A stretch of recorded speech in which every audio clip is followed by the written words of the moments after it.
This is KYW-TV, Philadelphia. Coming up.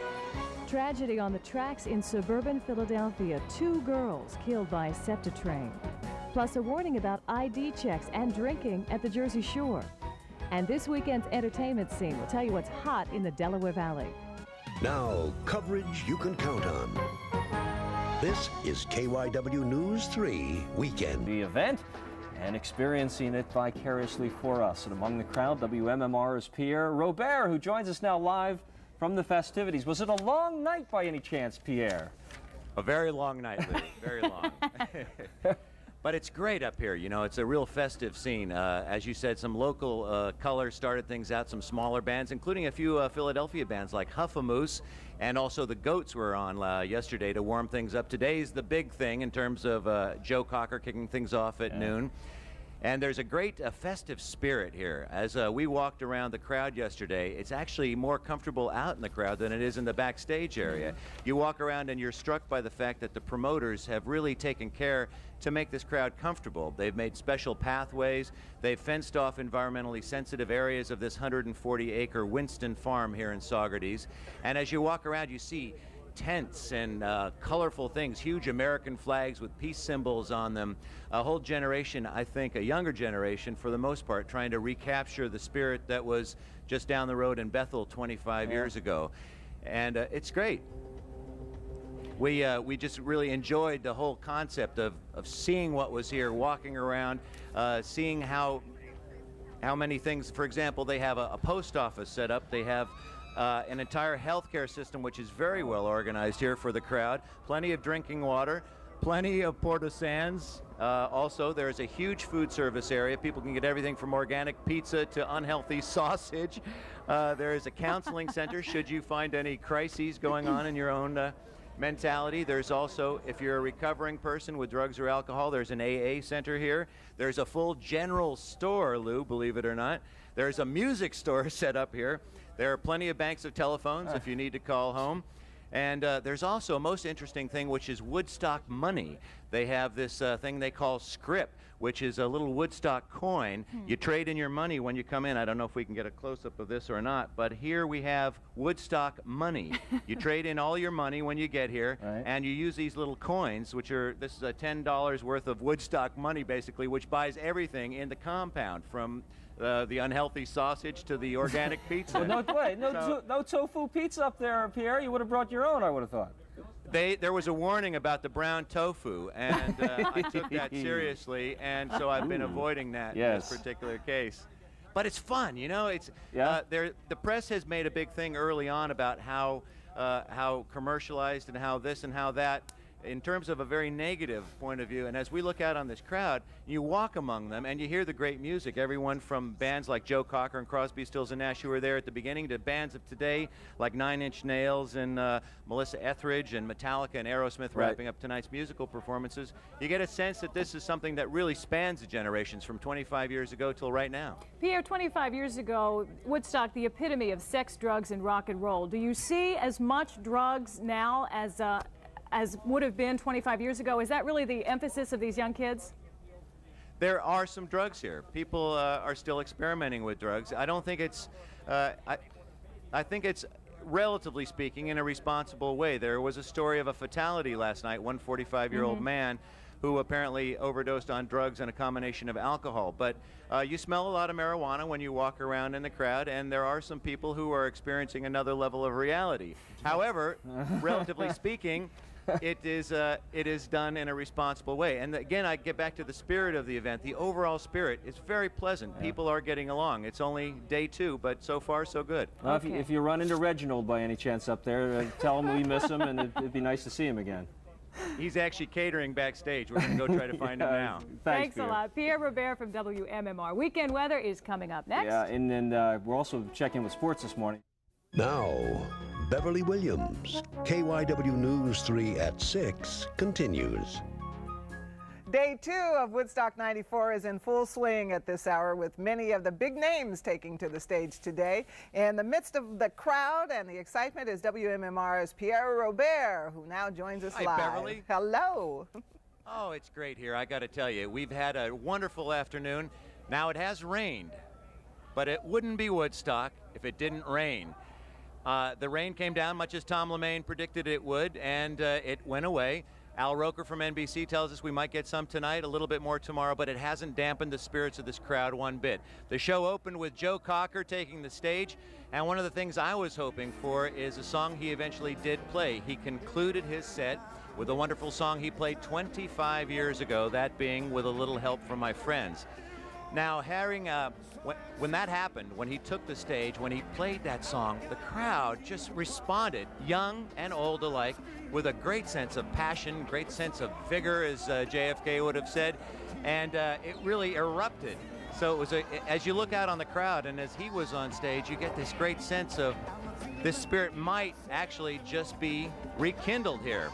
Later on, we'll have Nine Inch Nails, we'll have Metallica.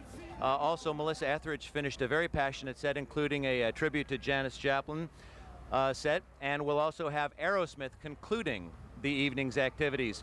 And Crosby, Stills, and Nash are coming up in a few moments. We're looking forward to that because they will play Woodstock. When they play that song, I want to be in the audience and participate, be a part of the spirit of what's happening, because then and now it will connect the 25-year experience between the first festival and this festival. The scene is great, and I want to conclude by, if we could, just panning down and showing the mud. What you're seeing is my feet covered with mud. This is what the rain does here in Saugerties. By the way, this foot here, that little piece of right there, that's David Crosby's birthday cake. We were backstage concluding the event with him. His birthday is tomorrow. So we celebrated with a birthday cake. So between the cake and the mud, it's a great festive scene here at Woodstock 94. Pierre, where were you? Did you go to the first Woodstock? Did you go? I did not. I only fantasized about it, Bev. I used to go to movie theaters and dream I was there. Okay, well, tell David I said hello. Stay out of trouble. I will do that. Bye-bye. As for the concert itself, some of the biggest acts are still to come at Woodstock 94, including the Spin Doctors, Red Hot Chili Peppers, and Peter Gabriel. On the scene right now, our own Pierre Robert from sister station WMMR. Good morning, Pierre. Morning, Amy. Good morning, Lou. Yes. It's a festive day here. A wet day, it looks like. Yes, I'm sopping wet. The shuttle bus system that takes one from the hotels into the site is what you might call slow, some might call antique, actually. They're old yellow school buses, and I got caught in a traffic jam about 5 miles back, and I've been running in the mud and the rain. Howsoever, as we've been saying, if it wasn't rain, it wouldn't be Woodstock. It's a great scene here. When you look out and walk out in the crowd, as we've been doing, you see people that are unaffected, basically, by this rain. They're not being stopped by it, which is one of the cool things.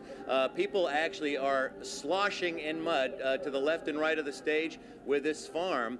There are great opportunities in an open field, as you can well imagine, for mud to be created by the rain. People have been sloshing about in it, and the mud turns you sort of this olive army green grab color. Jeez. I'm sorry I'm missing that, Pierre. Lou, I could see you sloshing in this mud. Yeah. Lou. I really could. There you go. We're watching that right now. We're watching pictures of mud right now. Yeah, the mud and the people. I mean, you know, at first I resisted the mud, I must tell you, but after I saw Crosby, Stills, and Nash sing Woodstock last night, I was so pumped up because it was like the culmination of 25 years ago and a bridge till now, 25 years later, that I was so excited. It was the moment for me of this concert. They sounded good, what we could hear of them, you know? Pardon? They sounded good, the tape that we've heard back here, I thought. Yeah, they just shined. I mean, they still proved that they can play great 25 years later, and they're valid, and they have something to say. And when they played that song, you guys, I had goosebumps, and people were singing. Young people, which is the true test, were moshing in the front of the stage to Crosby, Stills, and Nash. It's a true test of the generations. And also, something great has just happened. One of my problems was when they canceled the Bethel concert, the other alternative concert to this. They didn't invite some of the people, or had thought they would not, like Richie Havens, Arlo Guthrie, Country Joe, Melanie, who were at the first one. Well, just having finished up on stage in the midst of this rainstorm we're having right now is Country Joe McDonald, and he just did I'm in Heaven. He just did the Feel Like I'm Fixin' to Die rag, the song protesting the war in Vietnam that became a landmark of the 60s movement. So, I mean, just I have a feeling we're in store for a great day of music here, in addition to the rain, and if people can handle the rain, and every indication is that they can, if I can, I may go out and mosh in some mud myself. We're going to have a good day. Well, let's see. When we come back to you, maybe he'll be all moshed up. And Right. We'd like to see that live, Pierre. All right. I will go seek mud for you. Thank you. see you again in an hour, I guess. All right. Thank you, All Pierre. right. All right. The side to Woodstock that most people don't want to hear about, rampant drug and alcohol abuse, and the police seem to be looking the other way. Concertgoer says that anything goes this weekend. My best concert I've ever been to in my life. There's so many naked women running around this place. 9 Inch Nails made me shake. I love them. It was f***ing unbelievable. Oh, God. Use of marijuana, LSD, and wild hallucinogenic mushrooms are said to be widespread there, and thousands have smuggled in booze despite a ban on alcohol. Many in the crowd have also stripped down. So where are the police? Authorities say they're not going to step in and make arrests because they're afraid it might inflame the huge crowd. As for the concert itself, some of the biggest acts are still to come at Woodstock 94, including the Spin Doctors, Red Hot Chili Peppers, and Peter Gabriel. Our own Pierre Robert, our resident music expert and somewhat of an expert on the era originally from Woodstock. He joins us now live. He's been up there throughout the weekend. Pierre, from the sounds and the tone of some of our news reports now, are we exaggerating the feel and the mood up there a bit? I don't think so, Lou. I mean, it's just, we talked about the word festive before, and festive is the operative word, as is patience. You are now looking over my shoulder here at the third largest city in the state of New York. You've got Manhattan, you have Buffalo, and you have Woodstock 94 here in Saugerties, New York on the Winston Farm, 840 acres of farmland occupied by close to 300,000 people. Third largest in the state of New York. It's festive. It takes a long time to get wherever you're going here. You have to have patience, but it can be done. The spirit is good. And we have some pictures we would like to show you right now to show you just what we're speaking of. Last night at the concert, for example, people were having, again, a festive time. People were being passed through the crowd. What we talked about as moshing is where people up by the front of the stage jostle around. Some dive off the stage. Some get passed around over each other. The crowd is gigantic here, and so you have to have patience, but it's celebratory. People are having fun. People are in their tents.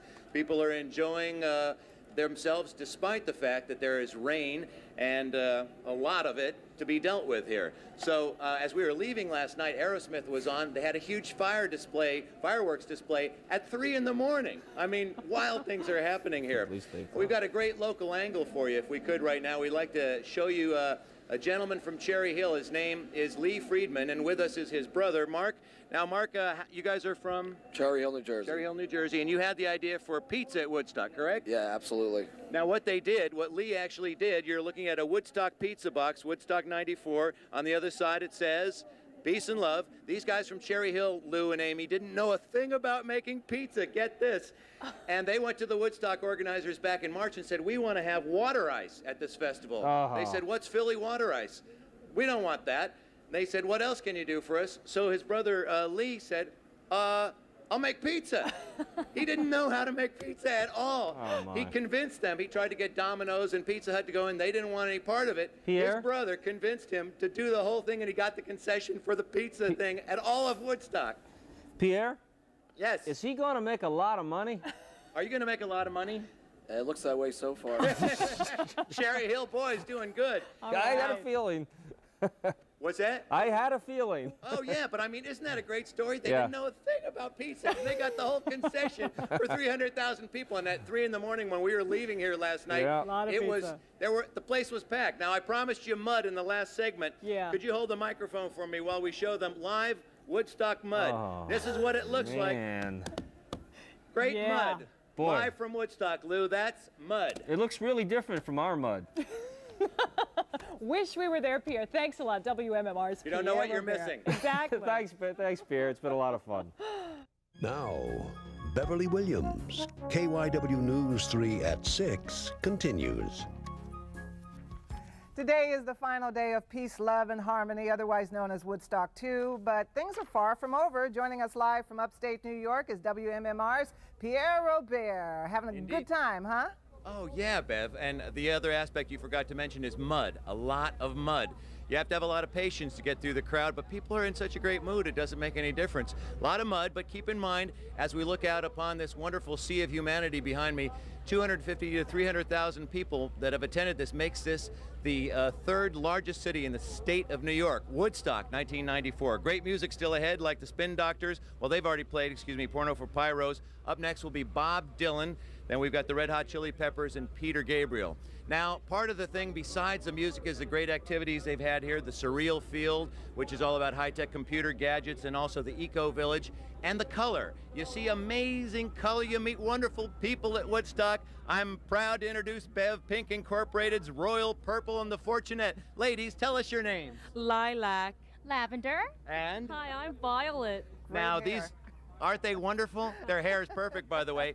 They're going to be appearing on the Surreal Field stage tonight, the Eco Stage. They'll also be Thursday night at La Cucaracha Theater in New York City. And ladies, I want you to wave to Philadelphia. Say hi. Hi, Philly. We love your cheesesteak sandwich. Aren't they the greatest? Colorful people is just a part of the Woodstock experience. Ladies, let's go dive in the mud. What do you say? Right. Oh, I don't know about that. Oh, come on. Live a little. Let's Woodstock. All right. People will be leaving and heading home soon, but yes, Bev. That's what I call really big hair. Big hair. Big Yeah. hair. We're getting ready for, huh? You gonna play in the mud some more? Absolutely. Next time we come to you, we'll be all muddy. People are getting ready to leave and drive home, so we're going to escort them out. They expect massive traffic jams, but ladies, do we care? Oh, we'll be just fine. That's right. That's right. So live with the Royal Purple and the Fortunettes. Sorry, ladies. I'm Pierre Robert reporting. Back to you, Bev. Say goodbye, ladies. Thanks, Pierre. Great job from our hot rock correspondent. It's the final day of the 25th anniversary rock festival known as Woodstock 2, Woodstock 94. The weekend extravaganza is winding down to a close, and our man on the scene is WMMR's Pierre Robert. He joins us live from upstate New York. Hey, what's happening? Hi, Bev. What's happening is that we're about to wrap up things. The Red Hot Chili Peppers were on. And I was out dancing in the field. I'd like to have you take a look again at my shoes, if you will. This is the level of the mud right now in Saugerties at the Winston Farm here, this 840-acre farm. There's a lot of mud, so as one walks through the mud or dances through the mud, or in some people's cases, jumps and dives right into the mud, one gets a little muddy. But it's somewhat the consistency of a large chocolate shake, a thick chocolate shake, actually. We'd like to show you some photos from last night's affair. The final band on last night was Aerosmith. Steven Tyler and Joe Perry, the bad boys from Boston, wrapped things up, somewhat reminiscent of 25 years ago when the bands would play really late into the evening. They didn't come on till 1:30. They were done by 3:30. And by the time Aerosmith was done, they launched here a huge fireworks display. I'm sure we'll see something later tonight when Peter Gabriel takes the stage. He's about 25 minutes away. Now we're looking at Porno for Pyros, Perry Farrell's band, and they really set the house on fire. People jumping around, splashing more mud, and it's really reminiscent of what this festival is all about, that being all generations of music. I last night saw Crosby, Stills and Nash play the song Woodstock that Joni Mitchell wrote. This afternoon I saw Spin Doctors, a young band, do their version of that. This whole festival is, I think, about building a bridge, connecting the generations from one to another. And with that in mind, I think they have really done a good job. They've tried to educate people about environmental issues, AIDS issues, homeless things. They've also tried to bring great music and span several generations of music. Bevan, I think they've done a great job. And when I think about whether the spirit of Woodstock is still alive, it was my question going into this, because I wasn't here 25 years ago, but I had great fantasies about it. Today, as I was walking out in the field, I just love being out there. I walked out there and I'm merrily trotting along, oblivious. I was dancing to the Spin Doctors this afternoon, and guess what? My wallet fell out of my pocket, and I was completely oblivious of this. I carry on, I'm walking on. These people come running after me, yelling, "Hey, hey, hey," and everyone's yelling at somebody around here, generally in a nice way. And I finally turn around and they say, "You dropped your wallet." And there was some dough in there. So, I mean, to me, I had several indications that the Woodstock spirit was still alive in the younger crowd, but this was the final one for me, and a very pleasant one, too. I have a sense of sadness that it's almost over, in fact. Pierre, was there sort of a sense of oneness, a oneness of purpose for being there? I think so. I mean, I think that people wanted that, particularly younger folks who had just heard of this legend of this Woodstock. There's been a lot of negative stuff that's been aired and published in the papers, and I must ask folks to take that with a grain of salt. There's been a lot of great stuff. There was a lot of commercialism. This was not a perfect festival, but it was a small city, and things, as we all know in city life, are not perfect, but there was an ideal that was strived for, and let's give them credit for trying to recreate that ideal and carry that on. That's good stuff in my book. Yeah, well, you gave us mighty fine reports, and will you dance with me when you get back? Absolutely. Look at my muddy glasses, huh? Is that greatness? All right. I can't Bring me see, some but Woodstock I wish mud. you will. Thanks a lot, Pierre. Now it's time for meteorologist Craig Weber. I say meteorologist. As Tom Lemaine's been telling us, it is a gorgeous day and perfect for a trip to the zoo where there is plenty going on. It's Kids Fest 94, sponsored by our sister station WMMR. There are all kinds of activities today, including kid exercises with Pat Croce, storytelling, jugglers, face painters, and magicians. WMMR's Pierre Robert is taking in all the action and joins us live now. Good morning, Pierre. Morning, Amy. It is a beautiful day to come to the zoo. And Kid Fest is a celebration. As you know, our station WMMR is now 26 years old. And as many of our listeners have grown up with the radio station, we thought that it'd be fun to have something not only in terms of music, rock concerts, we do that all the time, but something that includes the kids as well, because many of our listeners have kids. And so last year we tried this thing out here at the zoo called Kid Fest. We're doing it again this year because it was so popular. Last year it was, believe it or not, the third most populated day here in the Philadelphia Zoo. And with that in mind, we're doing it again. Great popularity of the event. People can come out, bring the kids. The zoo's always got something to do, and as Tom Lemaine told us, it's a wonderful, wonderful day out here. And Amy, one of the things that is they're so proud about right now at the zoo, and I'd like to show you, are these wonderful, wonderful creatures. These are the famous white lion cubs. These are on display. They're on their way right now to get ready to go to work, I believe. That's correct? Yes, they're getting ready to go to work. Okay, they're on their way. They sleep in the house off camera to our right. Wave to Amy. Wave to Amy. And what they are, what are their names? The smaller one is Kanya, which is Zulu for light or shine. Tondi, which is Zulu for love, was the first white lion born in the Western Hemisphere. And her tawny sister, which is off to your left, is Kolwa, which is Zulu for faith. So these are the white lion cubs that we've heard so much about. We were here at MMR about 4 or 5 months ago for Conservation Day, and then they were much smaller, and they've gotten quite a bit more active and more athletic. We're hoping that they don't chew the television wires and take us off the air, Amy. But aren't they cool? They are just wonderful. So folks who are coming out, the kids love to see these, don't they? Oh, yeah. Oh, don't bite me. Nice baby. Attendance. He just growled at me. Does that mean anything?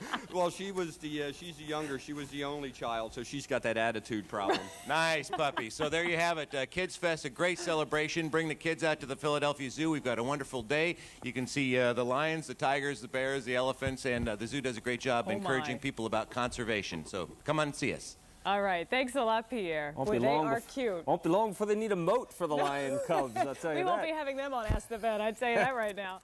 Well, if you were looking for something to do today with the kids and all this beautiful weather, the Philadelphia Zoo is certainly hopping with activity. It is Kid Fest 94, and it's sponsored by our sister station, WMMR. Lots of entertainment, including jugglers and magicians, and, of course, animals galore, including those adorable white lion cubs. Our own Pierre Robert is on the scene and joins us live now with all the details. Good morning, Pierre. What did he say? Well, here we are at the Philadelphia Zoo, and once again, it's our Kid Fest celebration. And the Kid Fest thing is the idea that MMR has had to acknowledge our listeners who have grown up with us and now have kids of their own. Besides the rock concerts and the other events that we have, we thought it'd be fun to have an opportunity where kids could come out with their parents and do something together. We're here with David Wood. David, now who are you holding here? This is Kanya. This is the younger of the 3 cubs. She's going on 4 months old, and the other 2 are going on 6 months old. Wonderful. Now, these creatures are here for how long? They'll be here until the beginning of November. Then they're going to go to West Palm Beach in Florida, and then probably to Toronto for spring and summer, and then may go to Germany permanently. Now, the eyes of the world have actually been on the Philadelphia Zoo as a result of these creatures being here, hasn't they? Yes, there's only 4 white lions in the U.S., and all 4 are here. She wants to come to me. Let me hold.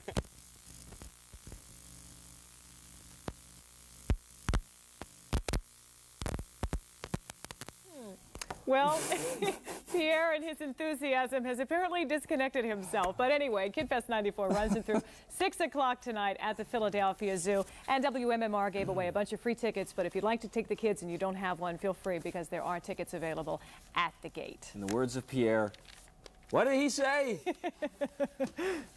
Seen spots. How do I get rid of all these fleas? I just can't resist breaking the house. Oh, I don't know. Let's all ask the vet.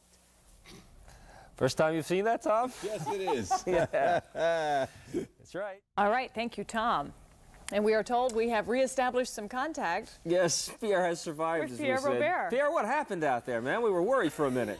Well, Lou and Amy, this is what happened. We were talking with David Wood, the curator of the White Lions, the White Lion Cubs, and we had held one of them, and there were 2 of them down on the ground. And David, they just ate through the wires. Well, I think it was the older white cub, and you were holding the younger white cub, and I think there was some jealousy on who was on camera. And I think she made a statement. Not only a statement, you guys, I mean, they did it 4 different times. The whole engineering crew here at KYW is going crazy, running for new wires. These creatures were hungry, I guess. You guys got to feed them better. I think it was more of a statement on who was going to get the limelight. Okay, so there you have it from Kids Fest. A great day to come out, and the Lions will be here for another month and a half. Come and see them, but come join us today and stay away. Don't feed the lions. Pierre, the lion's okay, isn't he? I mean, that's an electrical wire, hurt, right? What? I'm sorry, what was that? The lion's all right, isn't he? Oh, yeah, the lion's fine, yeah. Yeah. Yeah, The cable's a disaster. He was going for my ankle after that. Oh, thanks, man. Thanks a lot, Pierre. KidFest 94 at the Zoo until 6 o'clock tonight. Well, what would News 3 Week? And finally this morning on News 3 Weekend, we're going out on the streets again on this beautiful spring day. It is a showcase for artists, musicians, and chefs, and it's all part of Pride Fest. Joining us live now from Center City is WMMR's Pierre Robert. Good morning, Pierre. Morning, Pierre. Good morning, you guys. It's such a beautiful day for a Philly block party, as we mentioned just a moment ago. Couldn't ask for nicer weather, and it's Pride Fest, as you mentioned. If you look back through the history of time, you discover that groups of all sizes, shapes, and colors have always stopped from time to time to assess who they are, where they've been, and where they're going. Such is the case with the gay and lesbian community here in Philadelphia, who have had a weekend-long series of events which is called Pride Fest. It all culminates in today's activities and manifests into a great party, which we'll tell you about in a moment. But first, let me introduce you to the executive director of Pride Fest. This is Malcolm Lazen. Good morning, Malcolm. Good morning, Pierre. Tell me some of the things that have been happening this weekend. Well, we've had 57 regional and national organizations participating in Pride Fest over a wide variety of issues, a lot of them substantive family value issues, religious issues. We've had major sports events. In fact, the National Gay and Lesbian Swim Competition. We had over 200 competitors from the United States and Canada, including Olympic gold medal winner Bruce Hayes, who's an openly gay Olympic swimmer. So we really have touched on all kinds of topics. Even Barney Frank has been here, right? Congressman Barney Frank is here. As you know, there are 3 openly gay United States congressmen now. There are a lot more there, but these are at least the 3 that are open. Cool. And we also have with us Steve DeJong, who is running today's activity. Steve, what's going to go on here in the block party today? Well, we've got a lot of things happening today. Behind you, as you can see, there are arts and crafts vendors from throughout the region selling all different types of arts and crafts. We've got food vendors. We've got a beer garden set up right over here. And then at 4 o'clock this afternoon, we're going to have 3 great tea dances kicking off. Excellent. So it's a party in all sizes, shapes, and colors. And organizers also tell me that all folks are welcome, gay or lesbian or not. Come on down, because it's oftentimes when you reach out to a community that you're not familiar with and try to make new friends that you understand that there are not that many differences out there, and we all have a lot more in common than we might have thought. From this great block party, Pride Fest, back to you guys. Okay, Pierre, has your cameraman been having a couple of cocktails to start off the party this morning? Or it's Gene, our MTV cameraman, having some fun with the camera. I'll check you out on the radio tomorrow morning. Still doing that 1,000 best thing? We just wrapped up the 1,000 best songs, and we're on to further musical adventures. That was fun. Thanks, Pierre. Thanks a lot, Pierre Robert from WMMR, our sister station. Be sure to stay tuned to News 3. I'll spit it out eventually. Beverly Williams will be in tonight for the news at 6:30. Yep, Beverly will be here. Chris and I will be back on weather. I'll shift over to the sports at